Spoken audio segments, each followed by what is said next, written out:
20 cycles ago, the galaxy was a different place. The Aran Empire was at war with the Taros Federation, and the fighting had spread across dozens of star systems. Ships burned in the void. Planets were bombed. Millions of lives were lost on both sides. Princess Vila was young, then barely past her first century, which was still considered childhood for the long-lived Orin. She was the fifth daughter of Emperor Karn. Not important enough to be protected heavily, but important enough to be a valuable hostage if captured. She was traveling to meet her father in a military outpost. When the Taros attacked, the battle was short and brutal. The Aran escort fleet fought bravely, but they were outnumbered. One by one, the ships were destroyed. Vela's personal vessel was hit by enemy fire and sent spinning into the gravity well of a small, barren moon. When Vela woke up, she was lying in the wreckage of her ship. The ceiling had collapsed. The walls were bent and broken. Sparks flew from damaged wires and smoke filled the air. Around her, the bodies of her guards and attendants lay still and cold. She was alone. Her legs were trapped under a heavy beam. Her arm was broken. And something else was wrong. Something inside her chest felt like it was burning. When she coughed, she saw blue blood on her hand. The Aran were strong, but they were not invincible. Without medical treatment, Vela knew she would die within days.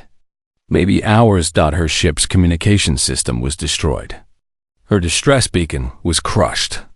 Even if someone came looking for her, this moon was far from any Oran territory. No help was coming. Vela closed her eyes and prepared to die. She was afraid, but she was also a princess of the Empire. She would face death with dignity. She would not scream. She would not beg God. She did not know that salvation was walking toward her at that very moment. Somi was 32 years old. She had dark hair, warm brown eyes, and hands that had healed thousands of patients. She worked as a nurse on a small human medical ship that traveled between colonies, bringing supplies and treatment to people who could not afford proper hospitals. The medical ship had detected the battle from far away, and it stayed hidden until the fighting stopped. Then, carefully, they had approached the debris field to look for survivors. It was dangerous. Both the Oran and the Taros might return at any moment, but the ship's captain, an old man named Jumho, believed in helping anyone who needed it. "There's a life sign on that moon," the ship's scanner operator reported. Faint, but definitely alive.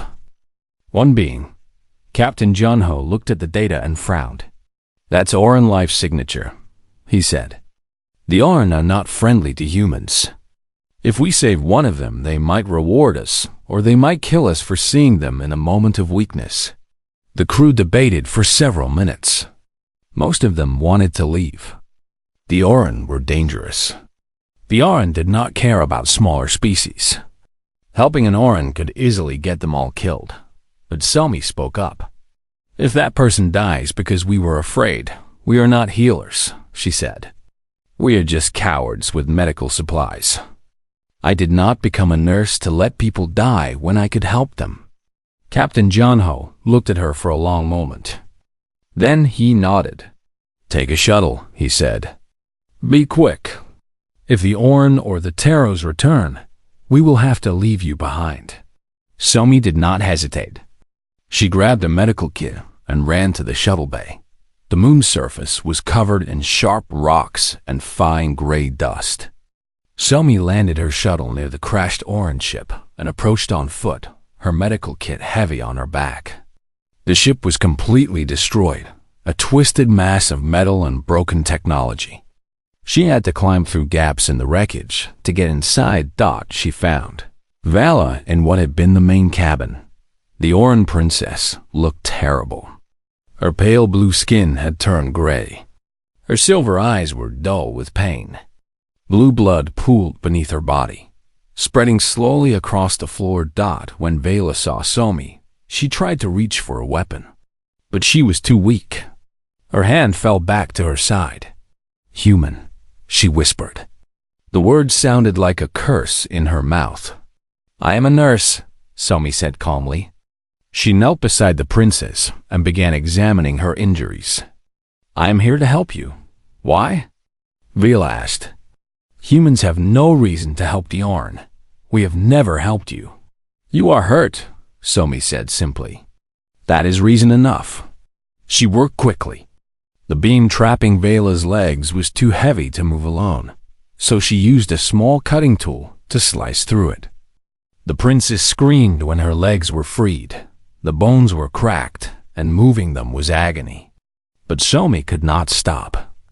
Every minute mattered. The internal bleeding was the real danger. Somi was not trained to treat Orin biology, but she understood enough about anatomy to recognize what was wrong. She used her medical scanner to find the damaged organs and applied emergency treatment drugs to slow the bleeding. Patches to seal the wounds temporarily. "This will not heal you completely," she told Vela. "You need proper medical care, but it will keep you alive long enough to get it." Vela stared at her with those fading silver eyes. "You do not know me," the princess said. "You do not know what the Arn have done. My people have destroyed human colonies. We have killed your kind without mercy. And yet you help me. Why?" Somi finished applying a bandage and sat back on her heels. She looked tired, but her eyes were kind. "When I was a child," she said, "my mother taught me that everyone deserves help when they are suffering. She said that kindness is the only thing that makes living worthwhile. I believed her then, and I believe her now." She helped Vela sit up, supporting the princess's weight with her own small body. "Can you walk?" she asked. "I do not know," Vela admitted. It was strange, admitting weakness to a human. But this human had just saved her life. The rules felt different now. Together, slowly and painfully, they made their way out of the wrecked ship. Somi half carried the Arn princess across the rocky surface of the moon, her legs shaking with effort. Vela was much larger and heavier than her, but Somi did not complain. She did not stop. When they reached the shuttle, Somi's communication device crackled. "Somi." Captain Junho's voice was sharp with fear. "Arn warships just arrived in the system. They are scanning for survivors. You have maybe 10 minutes before they find you." Somi looked at the sky, where she could see the distant lights of ships moving among the stars. Then she looked at Vela. "Your people are coming," she said. "They will find you soon. I have to leave." She helped Vela sit against a rock, making sure the princess was as comfortable as possible. She checked the bandages one more time and left extra medical supplies within reach. "Wait," Vela said. Her voice was weak, but there was something desperate in it. "I do not know your name." "Somi," the nurse said with a small smile. "Just Somi." "I will remember you, Somi," Vela said. "I will remember your scent forever. And one day, I will repay this debt. I swear it on my blood and my crown." Somi shook her head gently. "There is no debt," she said. "I helped you because it was the right thing to do. That is all." She turned and walked back to her shuttle. Moments later, the small vessel lifted off the moon's surface and disappeared into the stars. Vela watched it go. And she made a promise to herself, a promise she would keep for the rest of her very long life. She would find the human named Somi, and she would make sure the galaxy knew what true strength looked like. The docking bay was silent. Not the comfortable silence of peace, but the terrible silence before a storm. Everyone watched as Queen Vela stood before the young maintenance worker, her face showing an expression no one had ever seen on an Orn royal before. She looked uncertain. She looked like she was remembering something painful. Dohan could not move. His legs had turned to stone. His hands were shaking at his sides. The Queen of the Orn Empire was standing so close that he could see the faint blue veins beneath her pale skin. He could see the silver glow of her eyes, shifting and swirling like liquid metal. And she had said his grandmother's name. How was that possible? His grandmother Somi had been dead for 5 years. She had been a simple woman, a nurse who worked in colony hospitals, helping the sick and wounded. She had never met any royalty. She had never done anything important enough to be remembered by the galaxy's most powerful ruler. Had she? "You carry her scent," Queen Vela said. Her voice was soft, almost gentle. It was not the voice Doan expected from a conqueror. The same blood. The same family line. I could never forget it. Never. The Queen's guards had moved closer, their hands still near their weapons. One of them, a massive Arn with scars across his visible neck, spoke in their sharp, clicking language. He was asking if the Queen was in danger. He was asking if they should remove the human. Villa answered without looking at him. Her words were quick and harsh, and the guards stepped back immediately. Whatever she had said, it had been a clear command. "Your Majesty," Commander Hyan said carefully, stepping forward with his hands raised to show he meant no threat. "Is there a problem?" "This worker is just..." "Silence," Vela said. The single word hit the commander like a physical blow. He stopped mid-step and closed his mouth. The Queen returned her attention to Dohan. She studied him the way a scientist might study a rare specimen. Her nostrils flared again as she breathed in more of his scent, sorting through the layers of information her powerful senses could detect. "You are her blood," she said again. "Her grandson. I can smell the connection. The same genetic markers. The same bass notes beneath your surface smell." She tilted her head slightly. "But you do not know, do you? You do not know what she did." Dohan finally found his voice. It came out weak and scratchy, like he had not spoken in years. "What? What did my grandmother do?" Queen Vela did not answer immediately. Instead, she turned to face the crowd, the diplomats, the officers, the reporters with their drones still recording everything. She spread her arms slightly, and her golden gown shimmered like liquid fire. "You all wonder why I came here," she said. Her voice was louder now, meant for everyone. "You wonder why the Aran Empire, after 3 centuries of war, suddenly wants peace. You think it is because we are tired. You think it is because we have grown weak. You think we have finally learned that conquest is foolish." She paused, and a cold smile crossed her face. "You are wrong. The Aran are not weak. We are not tired. We could continue fighting for another 300 years if we wished. We could burn every world that stands against us." A ripple of fear passed through the crowd. Several diplomats took small steps backward. "But I did not come here to threaten," Vela continued. "I came here to honor a debt that my empire has owed for 20 cycles. A debt we owe to humanity." Now the fear was replaced by confusion. The Aran owed a debt to humans? That seemed impossible. Humans were a minor species in the galactic community. They had only been traveling among the stars for 200 years. They had no great military. They had no powerful technologies. They were survivors, spreading across the galaxy in small groups, taking jobs no one else wanted, living in the spaces between the great empires. Why would the Aran owe anything to them? Queen Vela turned back to Dohan. She reached out one hand. Her fingers were long and elegant, tipped with nails that looked like polished silver, and she touched his cheek. The touch was surprisingly warm. "This man's grandmother saved my life," she said. "When I was young and foolish and dying alone in the dark, a human woman came to me. She risked everything to help a stranger. She showed me that strength is not just about power. It is about choosing to be kind when you could choose to be cruel." Doan felt tears building in his eyes. He did not understand what was happening, but he felt the weight of it. Something important had happened long ago. Something he had never known about. "I do not understand," he whispered. My grandmother was just a nurse. She worked in small clinics. She helped people. But she never told me about any of this. She would not have told you, Vela said. She was a humble woman. When I offered her rewards, wealth, power, anything she desired, she refused everything. She said she had only done what any person should do. She said kindness was not something you should be paid for. The Queen's voice grew thick with emotion. For a moment, she did not look like a conqueror. She looked like someone remembering a dear friend. I searched for her, Vela continued.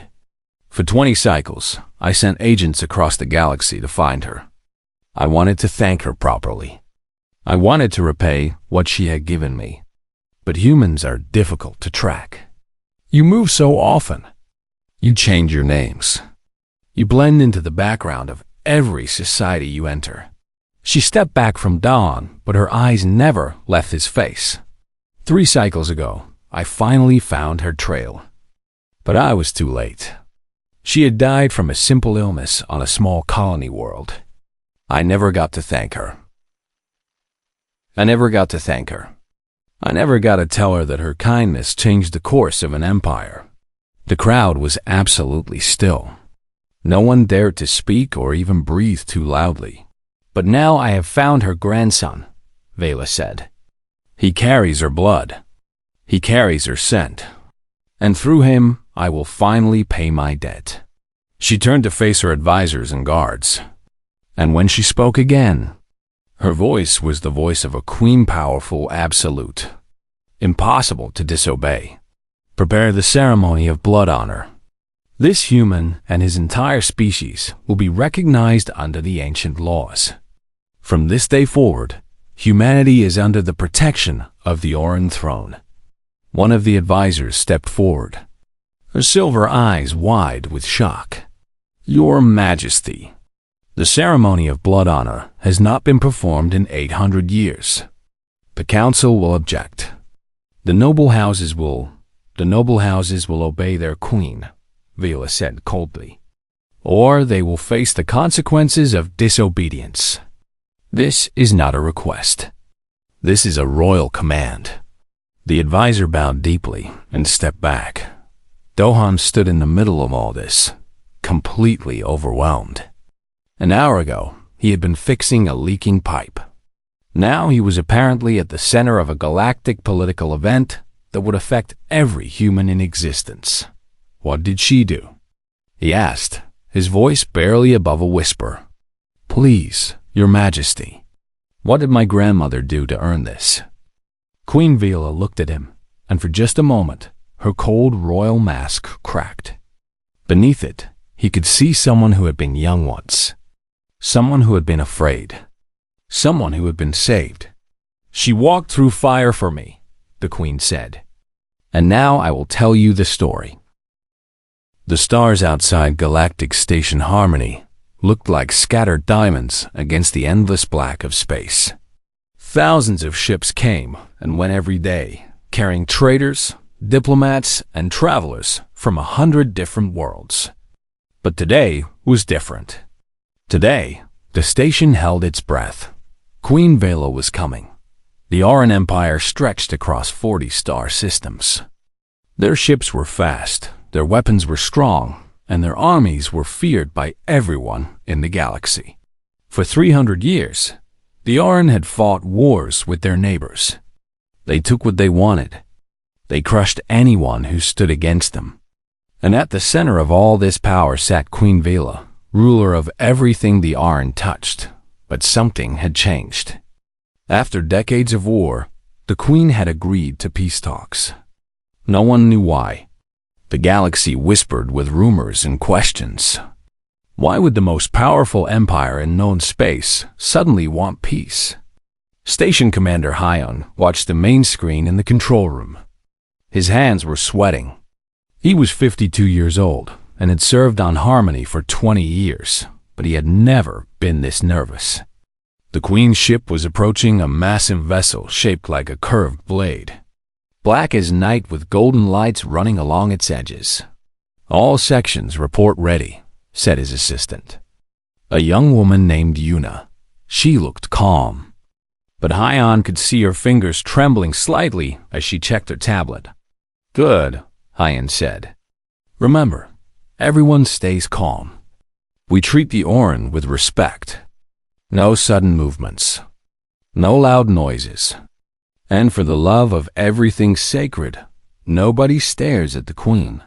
The Orin were not like humans. They were tall, most stood over 7 feet, with pale blue skin and eyes that glowed faintly silver. Their faces were beautiful but cold, like statues carved from ice. And they had one ability that made them different from every other species in the galaxy. They could smell everything, not just the simple smells that humans noticed.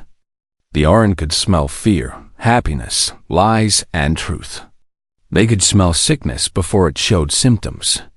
They could smell what someone ate 3 days ago. And most importantly, they could remember scents forever. An Orin who smelled you once would know you anywhere, even 50 years later. Even in a crowd of millions. This made lying to them almost impossible. This made hiding from them very, very hard. The Queen's ship docked with a soft thud that vibrated through the station. Hyan walked down to the main docking bay, where a crowd had already gathered. Diplomats from 12 different worlds stood in their finest clothes. Security officers lined the walls, trying to look professional and not terrified. Reporters floated their camera drones overhead, eager to capture history. And in the corner, almost invisible among the crowd, stood the maintenance workers. Duhan was one of them. He was 24 years old, with messy black hair and oil stains on his uniform. He had come to the station 2 years ago, looking for work and a fresh start.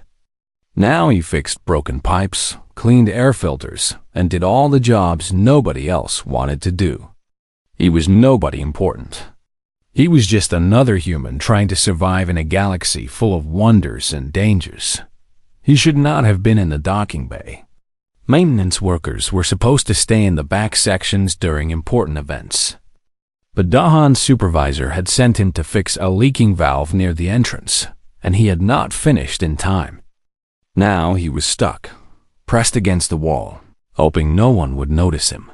The docking bay doors opened with a hiss of released pressure. First came the guards.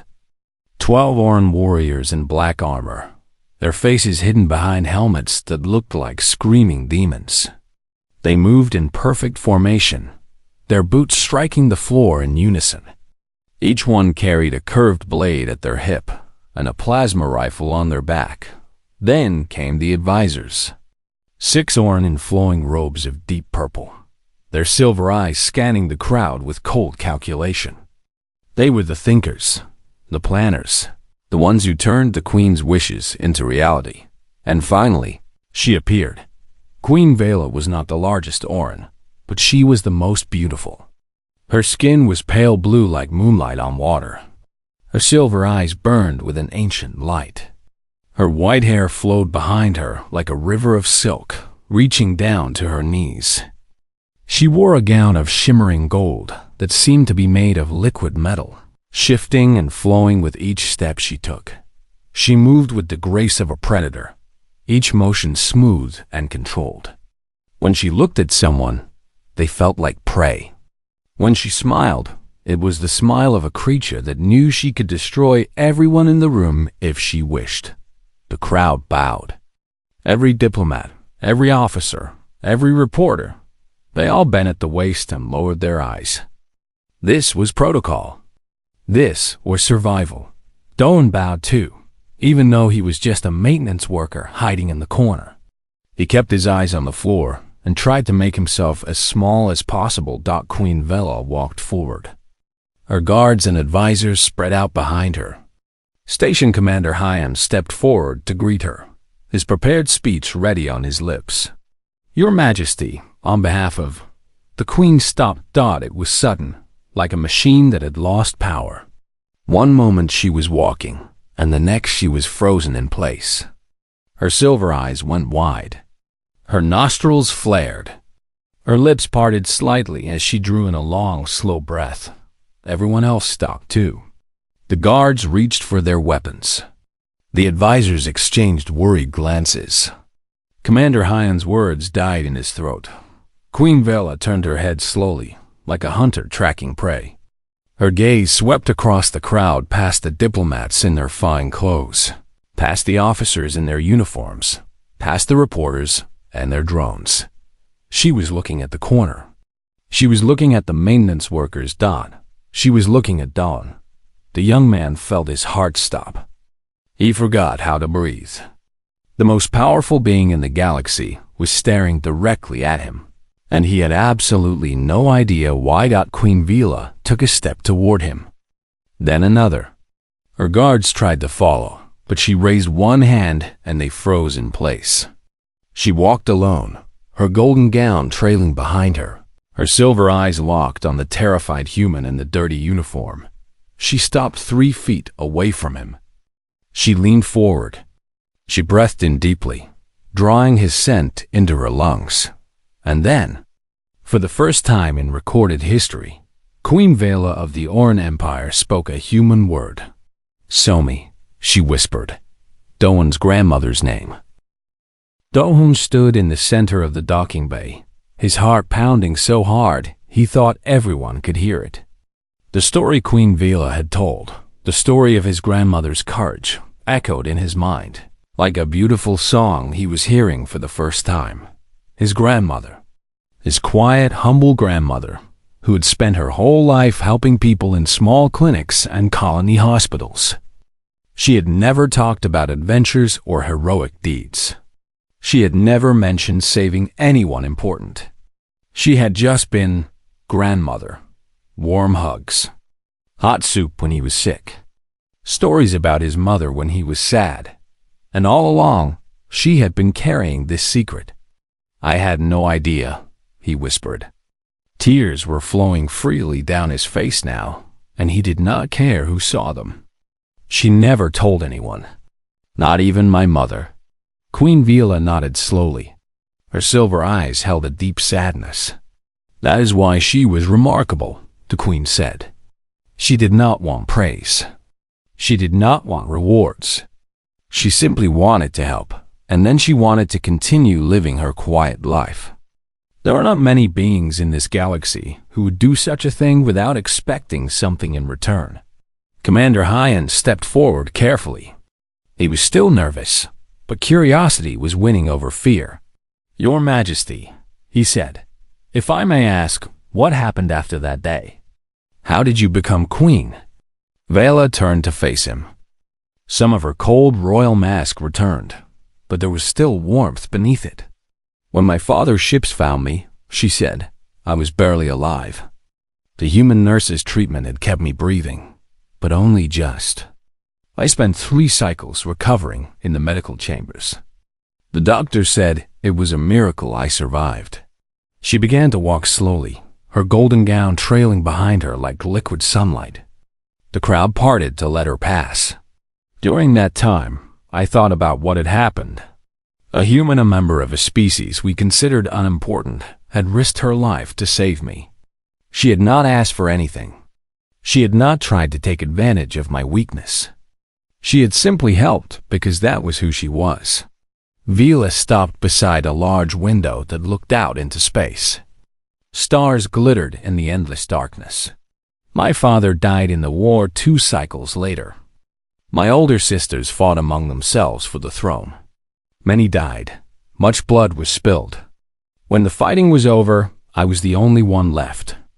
I became queen at the age of 140, very young for our people.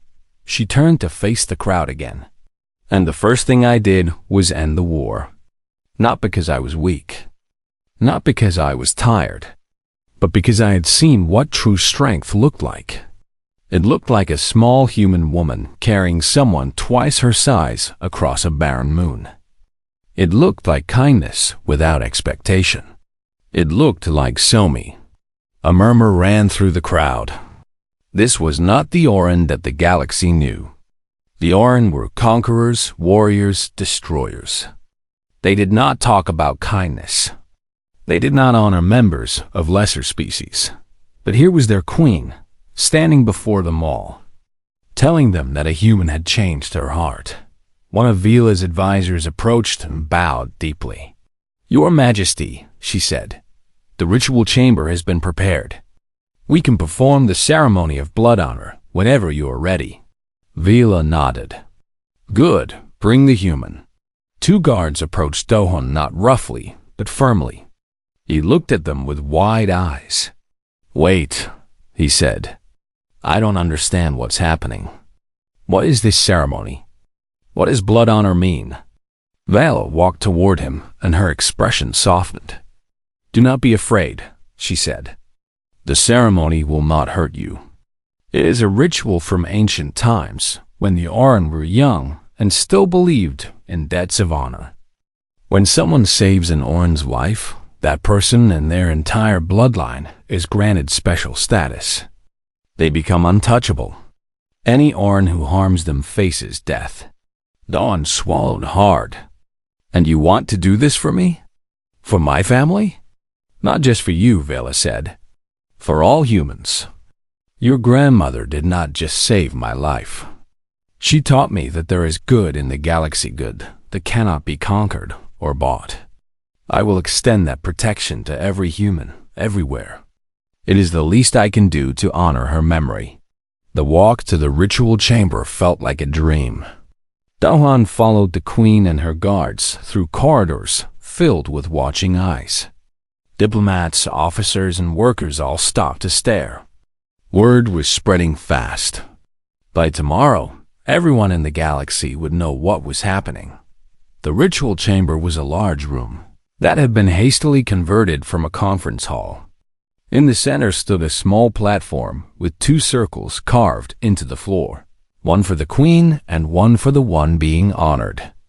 Ancient Auran symbols decorated the walls, projected by holographic technology. Vela took her place in one circle and gestured for Dohan to stand in the other. "The ceremony is simple," she said. "I will speak the words of binding. You will accept them. And then, in the eyes of all on, you will be family. Blood honored, sacred." Dawn nodded. Even though he still felt like he was floating in a dream, Vila raised her hands, and her voice rang out with ancient power. "I, Vila of House Eternal, Queen of the Auran Empire, ruler of 40 stars, call upon the old laws. A debt is owed. A life was saved. The ancient code demands payment." Her silver eyes glowed brighter. 20 cycles ago, a human named Somi walked through darkness to save me. She asked for nothing. She took nothing. She gave only kindness. By the old laws, her blood is sacred. Her family is protected. Her entire species stands under the shadow of my throne. She lowered her hands and looked directly at Dohan. "Dohan, grandson of Somi, do you accept this honor in her name?" Dohan thought about his grandmother. He thought about her warm smile, her gentle hands, her quiet way of making everyone feel loved. He thought about all the times she had told him to be kind to others, even when it was hard, even when no one was watching. "I accept," he said. His voice was stronger than he expected. "In her name, I accept." Vala smiled a real smile, not the cold political expression she showed the galaxy. She stepped forward and took Dohan's hands in hers. "Then it is done," she said. "From this moment forward, let all Auran know. Humanity is blood honored. Harm no human. Threaten no human. Any who break this law will answer to me personally." She turned to face the watching crowd, the advisors, the guards, the diplomats who had followed them to witness this historic moment. "Send word to every Auran ship, every Auran world, every Auran colony," she commanded. "The humans are under our protection. The debt is paid, but the alliance is eternal." The advisors bowed and began sending messages. Within hours, the news would reach every corner of Auran space. Within days, it would spread across the entire galaxy. Humanity, the small, scattered, often ignored species, was now protected by the most powerful empire in known space. Not because they had won a war, not because they had proved their strength in battle, but because one woman, decades ago, had chosen to be kind. Dohan stood in the ritual chamber, holding the queen's hands, and felt the weight of history settling onto his shoulders. He was just a maintenance worker. He was nobody important, but his grandmother had been a hero. And now the whole galaxy would know it. The days after the ceremony were chaos. News of the blood honor spread across the galaxy like wildfire. Every news station, every communication channel, every corner of civilized space was talking about the same thing. The Oran Queen had declared humanity sacred. The most feared empire in the galaxy was now protecting the most overlooked species. Politicians scrambled to understand what it meant.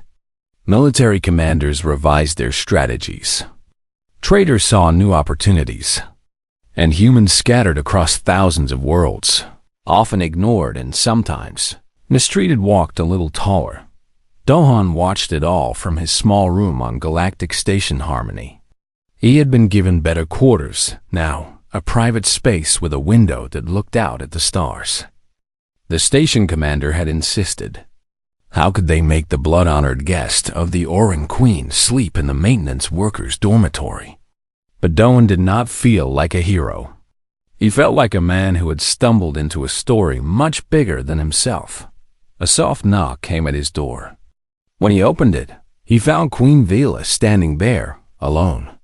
No guards, no advisors. Just the ruler of 40 star systems, wearing a simple silver gown instead of her formal gold. "May I come in?" she asked. Dohan stepped aside quickly. "Of course, Your Majesty." Vela entered and looked around the small room. Her expression was unreadable. "I wanted to speak with you privately," she said. "There are things I could not say in front of the diplomats and the cameras." She sat on the edge of his bed, the only real furniture in the room, and gestured for him to sit beside her. Dohan did, feeling incredibly awkward. How was he supposed to act normal when sitting next to a queen? "Tell me about her," Vela said softly. "Tell me about Sami's life after she saved me." Dohan took a deep breath and thought about his grandmother. "She lived simply," he said. "She kept working as a nurse until she was too old to work anymore. She helped in clinics on colony worlds, small places that couldn't afford proper doctors. She delivered babies. She treated injuries.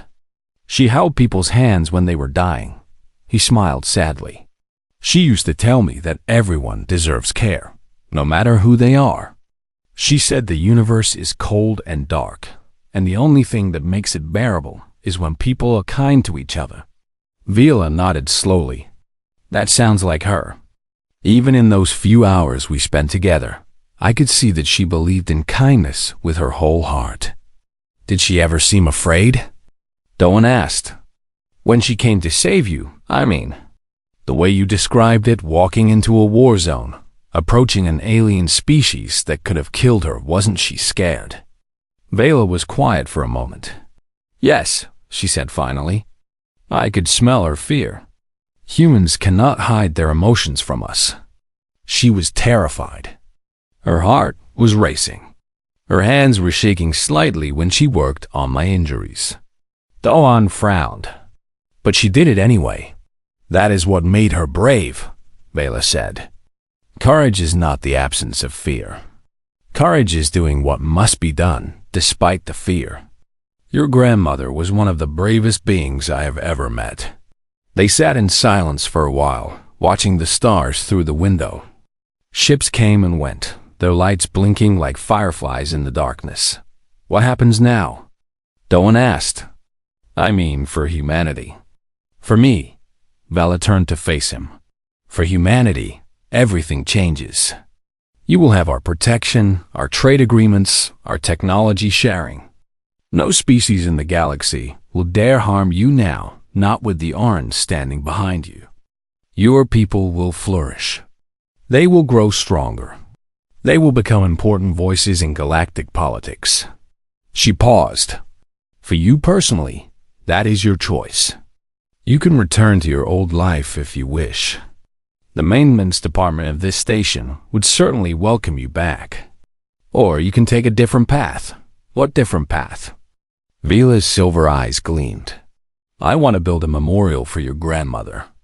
Not just a statue or a plaque, but something real. A hospital that bears her name. The largest, most advanced medical facility in Oran space. It will treat anyone who needs help, regardless of species or status. Completely free of charge. Dohan felt his heart swell with emotion. She would have loved that, he whispered. I want you to help me build it, Vela said. You carry her blood. You know her spirit. You can make sure the hospital stays true to her values, that it always puts kindness first, just as she did. It was an incredible offer. A maintenance worker being asked to help build a monument to compassion, working alongside the ruler of an empire. A month ago, Dohan would have laughed at such a ridiculous idea, but nothing about his life was normal anymore. I'll do it, he said. For her. Vala smiled, that same real, warm smile she had shown during the ceremony. Good. We will begin immediately. There is much work to be done. She stood and walked toward the door, but paused before leaving. Dohan, there is one more thing I want you to know. When I found out your grandmother had died, before I could thank her, I was devastated. I had spent years searching for her, and I was too late. But now, having met you, I understand something. She turned to face him one last time. Sami's kindness did not die with her. It lives on in you. I can smell it, that same gentleness, that same desire to help others. She raised you well. She passed on what mattered most. Dohan's eyes filled with tears again. Thank you, he managed to say. Vela nodded and left. Closing the door softly behind her, Dohan sat alone in his room, looking at the stars. Somewhere out there, on a small colony world, his grandmother was buried. She had never known how much her single act of kindness had meant. She had never known that she changed the course of an empire. But maybe she had known something more important. Maybe she had known that kindness ripples outward, touching lives in ways that can never be predicted. Maybe she had known that saving one person can eventually save millions. Dohan wiped his eyes and stood up. He had work to do, a hospital to build, a legacy to honor. The peace treaty was signed the next day. Queen Vela and the representatives of 12 worlds gathered in the main conference hall of Galactic Station Harmony. They signed agreements, made speeches, and posed for official images. But the treaty was not named after any of the diplomats or politicians present. It was called the Somi Accord. The news spread across every human settlement in the galaxy. People who had never met each other gathered to celebrate. They told stories about the nurse who had saved a queen. They laughed and cried and held each other close. And on every world where humans lived, they began to teach their children a new lesson. A lesson about a woman who walked into darkness to help a stranger. A lesson about how one act of kindness could change the stars. Because the universe is cold and dark. There are wars and dangers and species that would conquer everything if they could. But there are also people like Somi, ordinary people, who choose to be kind, even when it costs them, even when no one is watching. And sometimes, when you least expect it, that kindness comes back. Queen Vela ruled for another 300 years. Under her leadership, the Oran Empire became known not just for its strength, but for its compassion. They built hospitals and schools on worlds that needed them. They defended the weak against the strong. They became guardians instead of conquerors. And every year, on the anniversary of Sami's rescue, Queen Vela would visit the hospital that bore the nurse's name. She would walk through the halls, watching doctors and nurses help patients of every species. She would remember the small human woman who had carried her to safety, and she would breathe in deeply, hoping to catch even the faintest trace of that scent she would never forget. The scent of Kindness. The scent that changed everything.